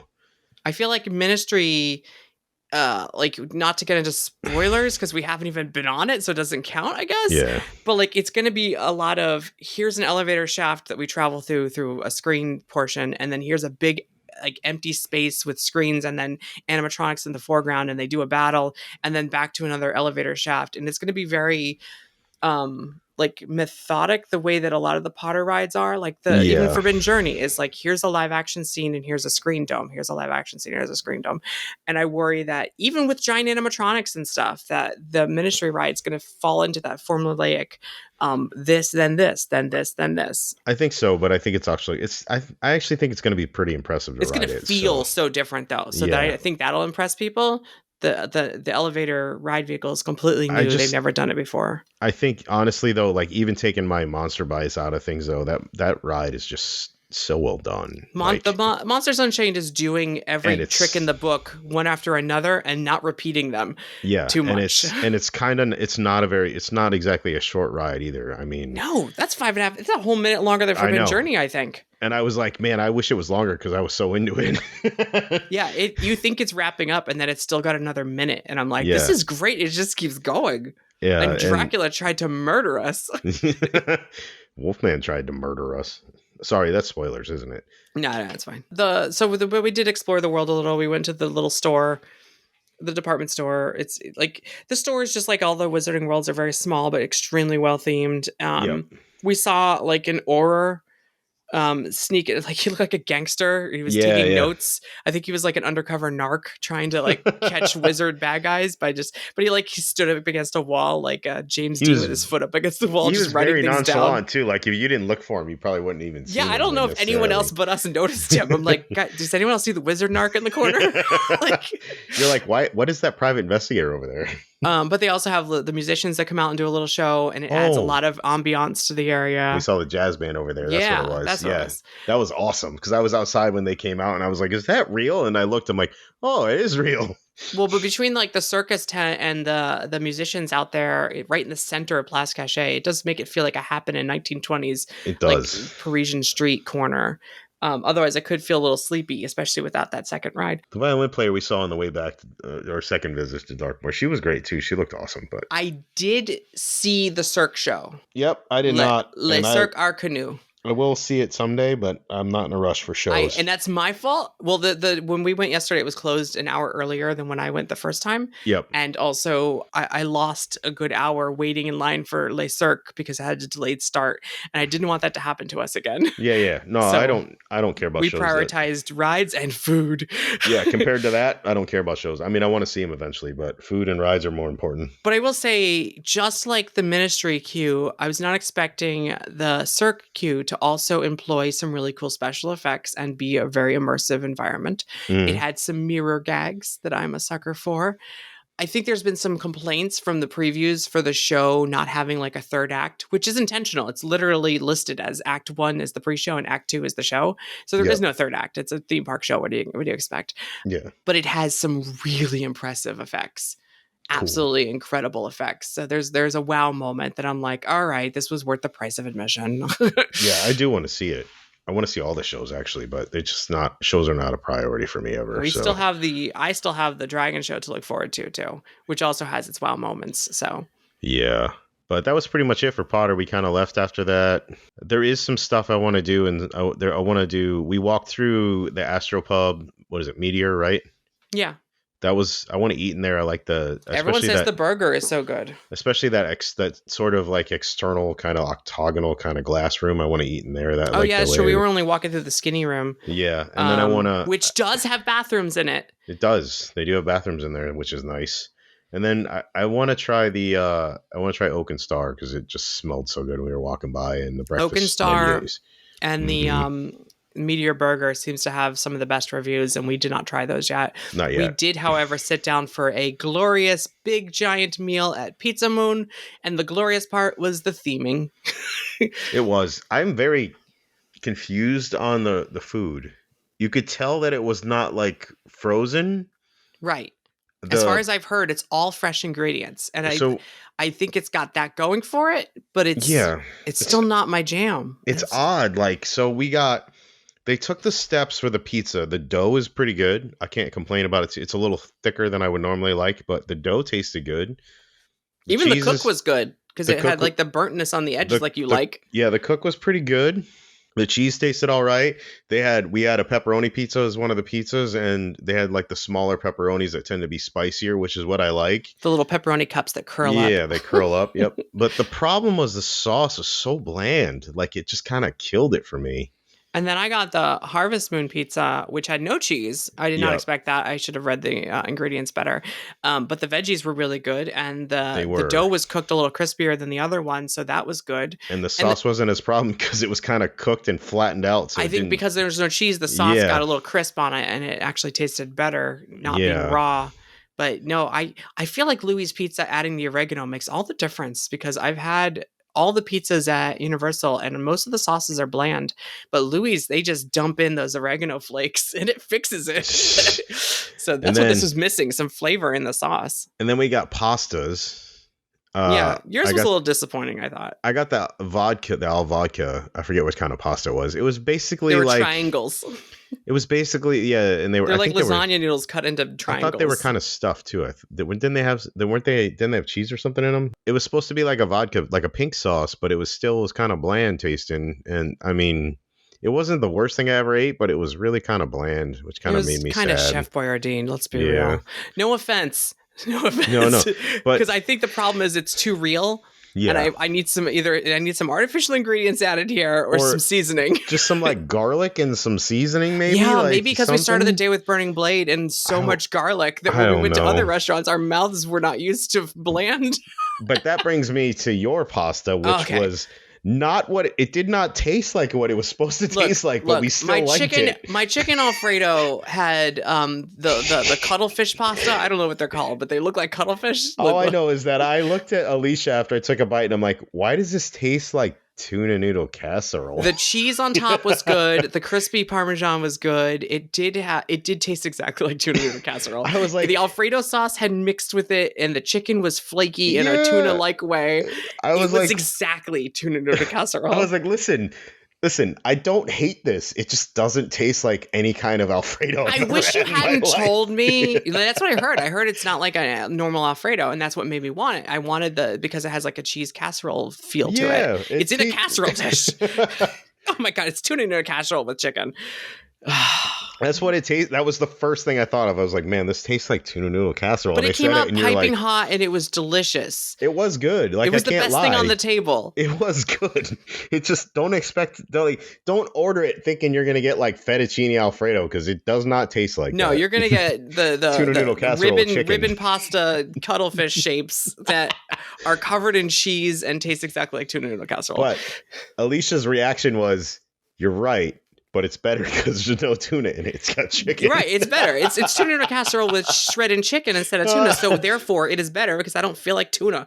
I want chicken. I mean, the mushrooms in it were good. It was actually really good. It's just I don't want. Oh yeah, people, the mushrooms, the baby Bella mushrooms were delicious. That I was don't the want best people part. ordering it thinking I'm endorsing an Alfredo when it doesn't taste like an Alfredo, but it still tastes good. No, it's It chicken tastes noodle good. casserole.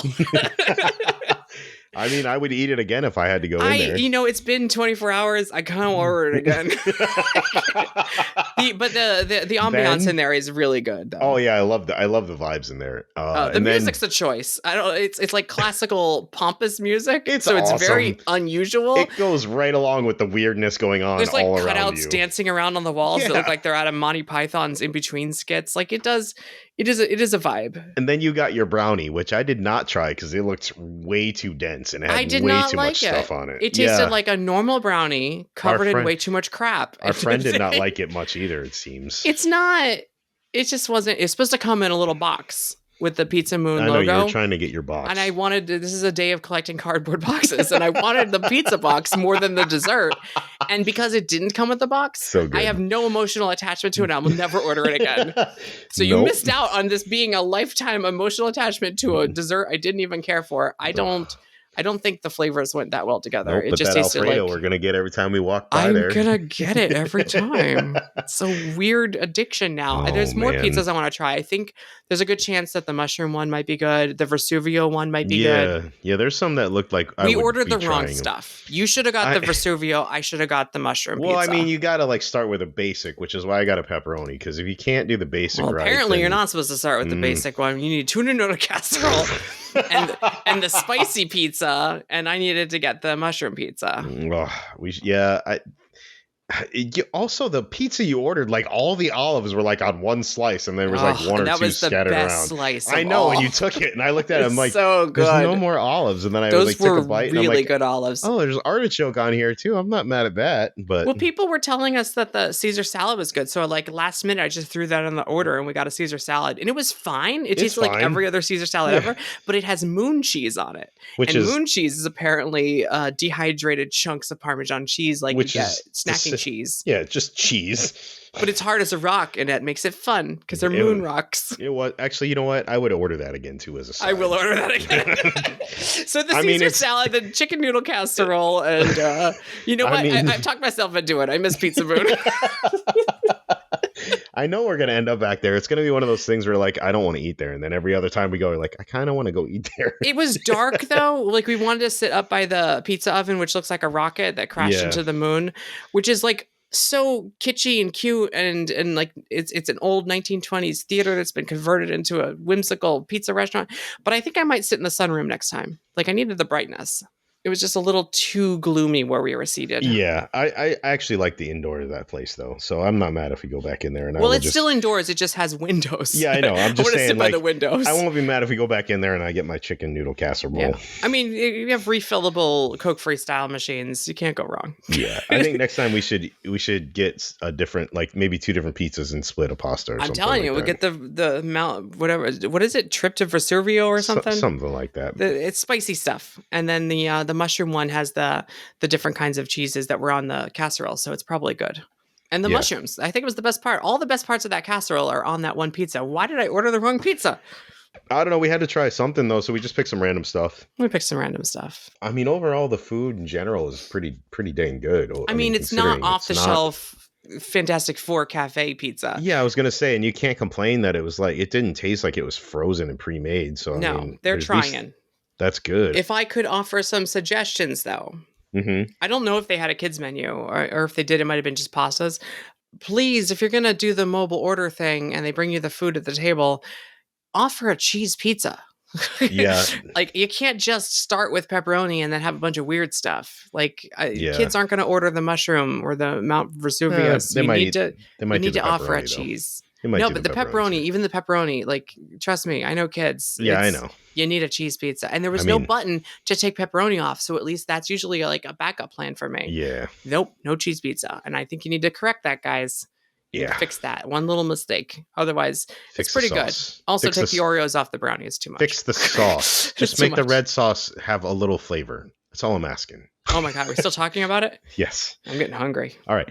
And then we went to the store again so you can get your captains on the Let's way talk out. about merch. We And didn't then talk about Constellation Carousel twice. I did not ride it, but looked at it. It goes really high sometimes, like 6 feet in the Yeah. air. It seems to have different motion profiles based on different songs, although I have not been able to confirm that or if it was just messing up the first time I saw it. But it can go backwards, and I did not expect that.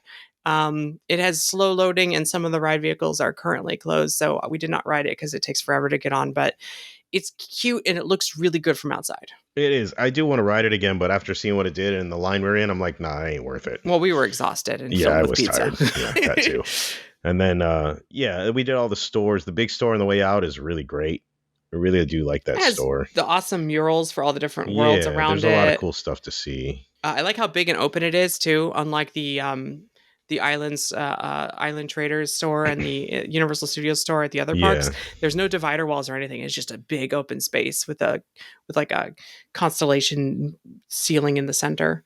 And I took some time while you guys were getting the captains. I sat outside just to look around Celestial Park a little bit from the bench, and it's just kind of take it in. And it was really cool to just sit out there for a few minutes and look around and not have to be standing and rushing somewhere. And like I said, just peek around a little bit. So you got the Stein you got. I got the Stein. Is it Burning Blade themed? It's Burning Blade. It says Burning Blade Tavern. It looks on like a German Stein, but it's not made of pewter. It's not heavy. It just looks like it is. We think it's aluminum. It feels like aluminum. Like polished, or the opposite of polished. Like it's down polished. Like it looks real. It looks like a real Stein. It looks like pewter. Yeah, it looks really good. And it was only like $40, even with like without the discount. They're about $40. And it's worth it. It looks hardy. It looks like they look real great. thing. I'm gonna probably get another one at some point. So I got the Yoshi Power Up Band. I got a little pink Yoshi to put on my purse. I got 2 bucket hats on my first visit. I got a toothless bucket hat from How to Train Your Dragon, but then I also got the Captain Cacao chocolate bear of course you did. fuzzy hat. Of course you did. And now that I got the shirt on this second visit, I'm going to put together an outfit and have my full moonship. I have a skirt coming with moons and stars on it, and I'm like, Perfect. That's it. I am all moonshipped out. Perfect. They sell a really fancy moonship bag that was like $50, and I'm like, okay, this might be a moonship too far. There was a lot of cool bags, actually. There was a full size like toothless kind of backpack thing that was kind of cool. There was a lot of cool stuff. I think my favorite piece of merchandise, though, was in the Manor Storehouse at the exit, which, by the way, is the biggest store at Dark Universe, the ride exit store. There's a little metal manor model that is like a keychain or an ornament, depending on which one you buy. And it's like, it looks like the facade for the attraction, but it's tiny and silver and it fits in your hand. And I love it so much. Yeah, it's awesome. It looks really cool. Just like the dart keychain that we got. She's so cute. She's sticking her tongue out. Yeah, I got a dart for my friend Kay, and then I think I got a Gronko for another friend. Because I know there's been some negative Nellies online when the merchandise pictures were released, and I can't express to you enough that 4 photos of merchandise for each of the worlds does not convey the full breadth of the amount of merchandise that is available in this entire new theme park. Even I didn't like some of the merch in those pictures, but there's still some cool stuff to get. So. Yeah, like you were like disappointed in the monster stuff, and I'm like, go into the actual store. There is so much more than you're seeing here. Oh yeah, for sure. And I knew that was going to be the case, but I was really kind of disappointed with them pushing that other stuff that looked kind of cartoony to me. I was like, this doesn't look right. I mean, that's fun. Like the fun comic book stuff has its audience, and it feels very theme park to me. It looks very 90s cartoon to me. Yeah, I like it. It feels like Marvel Superhero Island. I don't like it. There's costumes for kids for all the monsters. There is like a stake, a plastic vampire stake that you can walk around the land with. Yeah, they had weapons everywhere in these parks. You have bolts you could wear on your neck. There was a headband with just bats on it. There is, for some reason, for the adults, there is a flask for every monster, and they're all different shapes, and they have the different characters on them. There was like Just to make a reference, there was like Mickey ears of kind of thing for like almost everywhere we went There's a to. bucket hat for every world. Yeah, bucket hats. Even Celestial Park has the There's moonship bucket hat. not only the bride bucket hat that we saw online, but there's just a straight up hat that is her hair. There was a hat that was the shape of her hair and it's fuzzy, but there was also the bucket hat that was fuzzy that has the white streak for her. Yep. And there was the monsters, like the Dark Universe actual bucket hat that's reversible, and the Frankenstein Manor bucket hat. Yep, and then there's also the werewolf head thing that you. Oh my god! Yeah, the giant plastic, very realistic, scary werewolf hat head. It looks like a mask that goes in your head. It's cool. There's a lot of stuff everywhere. I mean, there was so much to look at. Oh, we didn't really look at the Curse of the Werewolf stand across from the ride, but they had some amazing shirts in there. We did look quickly though, but there was one or two that had like the cool poster shirt, movie poster style. Yeah, that looked better than 1930s movie poster. Which is what I kind of hope to see more of, was like that kind of style of stuff. They need to have that for all the monsters. They need to do just like for every world, they need to just do the medallion on a shirt, because that would look really cool in my opinion. Just to have the medallions. The thing above the portals. Yeah, or the thing that's on the gate, like this the thing. Yeah, that medallion for each would be a really cool shirt, nice and simple and clean. Mm-hmm. Be a really nice shirt. I think a shirt with the silhouettes of all the portals that are on those like stanchion walls. Yeah, that would be a great shirt or hat. Yeah, I really want Celestial Park merchandise. The only thing we have is Moonship chocolates and Celestial Sweets. And then the rest is Epic Universe logo stuff, which is some good stuff too. But I need some... There's not a single stitch of merchandise that says Celestial Park on it. And I feel like we're lacking that. There's also like little gift shop kiosks at the entrance to every portal that haven't opened yet. Yeah. So that'll be interesting to see what they sell there. I do think like Celestial Park is lacking... Like there's the Superstar store, a Nintendo store outside of the world that has a good selection of all the small stuff. But yeah, no, I think Celestial Park next to Constellation Carousel could really stand for like a little like stained glass hut with its own merchandise logo stuff for Celestial Park. That would be great. Cool. That'd be really cool. I feel like that's the only thing we're missing in Celestial Park besides trees. Just rip off the old school like retro Epcot thing and do like the Epic Universe logo and then all the medallions. That'd be great. Like instead of like the Epcot logos, just do that. I know we rushed through there when you were there, but can we talk a little bit about Zelda? Yeah. The stained glass stuff we saw too. It's not just that. It's also a parking lot section called Hero. Yep. That is that looks like the shield and sword for Link. Yep. And then there is music playing for Zelda in the Superstar store in Celestial Park. There is 2 stained glass windows, one for Link and one for Zelda. There is on the ground, there's mosaic tile displays. There's one for the Mushroom Kingdom, there's one for Donkey Kong Country, and one for Zelda. Those are the only 3 in the whole store. Do you think they're trying to tell us something? I'm 50-50 on this. Like, yes, that could be interpreted as, well, there are already 2 parts of Super Nintendo World. Perhaps a third could be built. That would make sense for this like mosaic tile displays. Or also, maybe Nintendo only gave them permission to 3 different character suites. Could be. And that's the only thing they could use, because this is supposed to be a store celebrating all of Nintendo. Yeah. And yet they only have 3 different worlds celebrating here, because that's probably all Nintendo gave them permission to use. Right now? Maybe the expansion pad's going to be Zelda. I don't know. I'm not mad at that either way. I know the rumors ever since Screamscape said it and we all guessed it into existence has been Luigi's Mansion, because it was in the pitch art from 2016. Yeah. So like everyone's thought Luigi's Mansion is going to take over the expansion plot next to Super Nintendo World. But I don't know. Maybe it's Zelda. All right, Sora, are you listening to me? Maybe it's Zelda. People that have been, team members that have been to the previews for the last 3 weeks have all said, hey, there's a bunch of Zelda stuff in the store. You're like, you don't say. And then I went and saw it for myself, and I'm like, well, maybe this is just what they're trying to show all the different things. There's no merchandise for Zelda. Yeah. But that mosaic, when we looked at it yesterday again, I'm like, oh, that is the same sword from the Hero parking lot. It is. Dang it. So maybe that's trying to tell us something, or maybe it's not. I don't know. We're gonna I have find out. no, I'm 50-50 on it, Listen, we honestly. got to have another chapter to this podcast now that are now we have to follow the lands and worlds This and is the, everything else. So consider this the first part in the next 4 years of Zelda expansion talk at Epic Universe. Because if it oh is man. happening, this is the first time we've mentioned it as a real possibility. Oh man. Well, we got to start off on another foot sometime. Everyone seriously, ignore my bias. Go to Dark Universe. It's impossible to ignore your bias.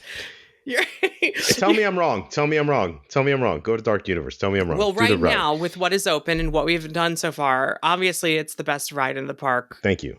Unequivocally, empirically. Thank you. Thank you for admitting that. I know it was rough with Nintendo being there, but I thank do you. love overall the full package of Super Nintendo World. Yeah. But because I think that Dark Universe is small and it suffers It is. from being small. It's a quaint village in that it's one building on the left and one building on the right, It and that's it. seems like what happened to me is they're like, we got all these huge plans, but we're gonna make it like this and just put everything into it and see how people react. So I want people to react well to it, like I did. And I'm someone who likes horror and the classic monsters. The queue, the ride, the full package, that justifies Dark Universe existing, Yep. even without like a bigger world around it. Like the Wizarding World Paris is massive. It is. And only has one ride and the show.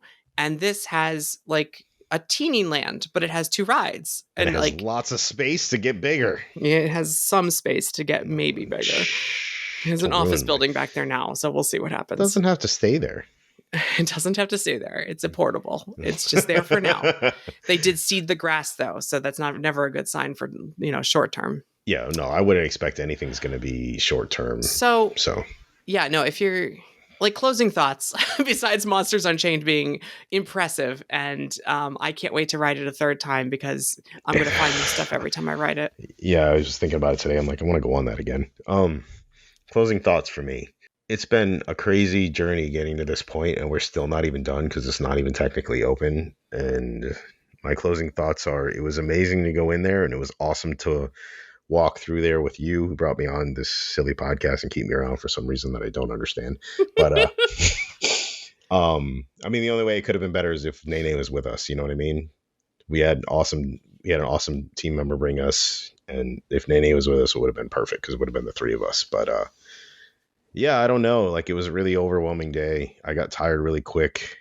It was emotionally insane. emotionally draining so quickly. It was also insane to just see everything, and it meant a lot that you were with me. So I don't know. That's my closing thoughts. I want to go back and do some more stuff there and try some more food with you, and hopefully with Nene too. It's wild that just a few weeks ago the fountains in Celestial Park weren't even running yet. I know. And I've long said that this park isn't done until the fountains are on, and then the next day the fountains are running. And I'm like, I guess it's done. Okay. I guess we're done, yeah. And now we're walking around it, and we're taking it for granted already. We're already at a point where like, I'm like, hey, let's just take this shortcut over here. And you're like, no, I want to walk around the Cosmos Fountain. And I'm like, oh yeah, you haven't seen this yet.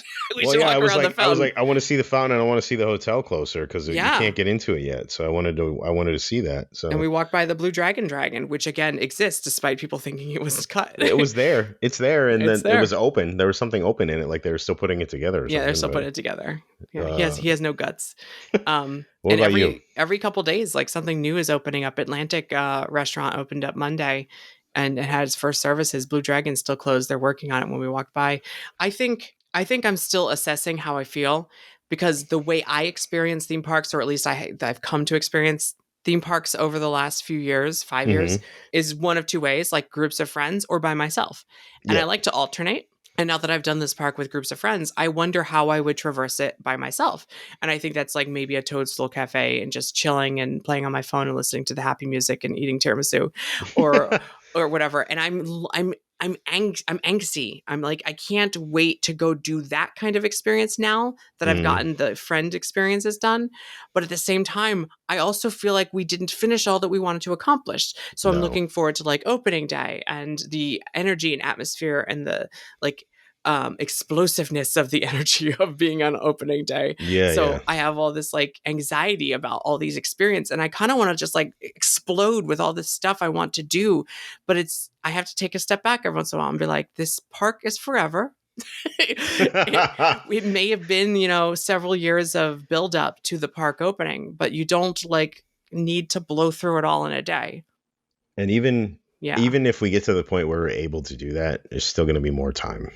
Right. So And we're going to have, every time we go, it's going to be different. Even if we do the things exactly the way we want to do it, there's going to be something that's going to change it up. I mean, like all day, our thing was because I got 2 egg yolks. I was like, 2 egg yolks, double egg yolk. One egg had 2 egg yolks. That's a good sign. And the fact that we got on Monsters Unchained at Park Open, which is like not happened in weeks. It's never. It always has a delayed opening. So we had some double luck. yolk. Double yolk. We had double yolk luck all day. I have, I think, 12 single day tickets purchased already. That's insane. It's a lot of money. It is a lot of money. Like, seriously, Universal, please offer upgrades to annual passes. I only have tickets through June. I can't keep doing this. So like, I'm gonna have to take it easy come July. Yeah. But because I just so much I want to accomplish and so much I want to do. And I know that once the park is open, we're allowed to take pictures. I could blow through 6 hours taking pictures of one world and not go on a single ride. For sure. And unfortunately I need a single day ticket to go in to do that. So like, I can't wait until it's like a year from now and it's just a normal theme park that we go do normal theme park stuff and we hang out. I agree. Like the way that I do in Epcot or the way that we do at studios. Like I just like, hey, let's go hang out for a couple hours. And unfortunately, until like pass holder upgrades are available, that's not really feasible. So in the meantime, it's going to be more like, let's make the most of this, and it's going to be very tiring. Yeah. So it's going to be like Orlando Commando tour style. Yeah, seriously. But it'll be easier when more things are open consistently too. It'll be easier to map things out instead of zipping around all over the place. And now that we've seen all the queues, once the park's open, we might have single rider lines to utilize. Although there are some rides that I will always want to ride with people over riding by myself because Mario Kart was so much more fun. Yeah. Yeah, I can even Monsters was more fun because I'm watching your reaction. Yeah. So many more fine details too.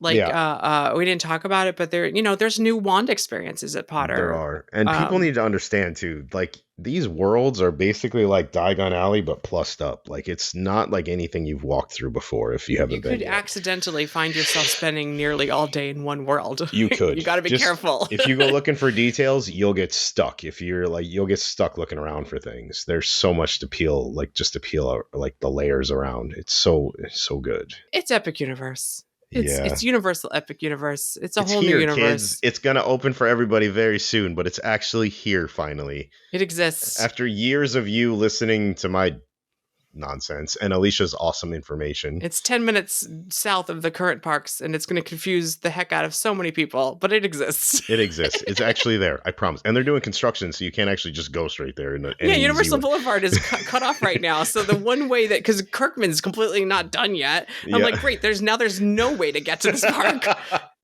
Listen, we need to go on Monsters Unchained again, like ASAP. If they sell that soundtrack. They need to do annual pass holder previews now so I can go back on my ride. The Dark Universe soundtrack and weep. Oh, also, thank you again, everybody that calls Burning Blade my bar, because it really makes me smile every time I see people say Ian's bar. It just makes me smile. We didn't even see any Monster Hunters, but we saw all the monster trophies on the wall. Yeah. Yeah. It's that's a good vibe. It's a nice little spot. I miss it. I want my cheese bites again. Yeah, that sauce too. And I want to try the burger, and I want to try the Reaper's Reserve, and I want to do the Werewolf Coaster. So all y'all people thinking about, I can't wait to go to Epic Universe for the first time. It doesn't change. I can't wait to go to Epic Universe for the third time. I want to go again. I feel the same way as I did a week ago. It's actually kind of worse now because now I know exactly what I'm missing out on. Right? But we have the Ministry ride to look forward to. We have the shows to look forward to. We have Yoshi ride to look forward to. Yoshi, and I get to look forward to the minecart and food. Like you haven't done Stardust Racers. Nope, and I get to look for, and I want to, I honestly want to go to Toadstool Cafe with you. I really want to eat there with you. Well, I think we'll definitely do that. If not opening day, then second day. So we'll have our opportunity for sure. Unless there's an annual pass holder preview before then. Hey, don't get my hopes up. Yeah, I might watch. It's gonna happen while I'm gone. That's what's gonna happen. I wonder if I can switch my existing tickets to those if they cost money. I have too many. I can't change entire classes for what Just I'm calling doing, Universal. Universal, listen, I spent all my money on those tickets you made me buy, and now you're offering different tickets I'd rather have. do me a solid. Can we exchange like 10 of these? I have too many tickets. Oh, man. All right. Are we done? Is that it? We're done. Oh, Goodbye, man. everyone. And check us out over on patreon.com/themeparkstop, where we answer some listener questions and get a little deeper into all of the attractions and experiences. It's just $1. Is it? For Well, for $1 a month, you can feed my beer habit.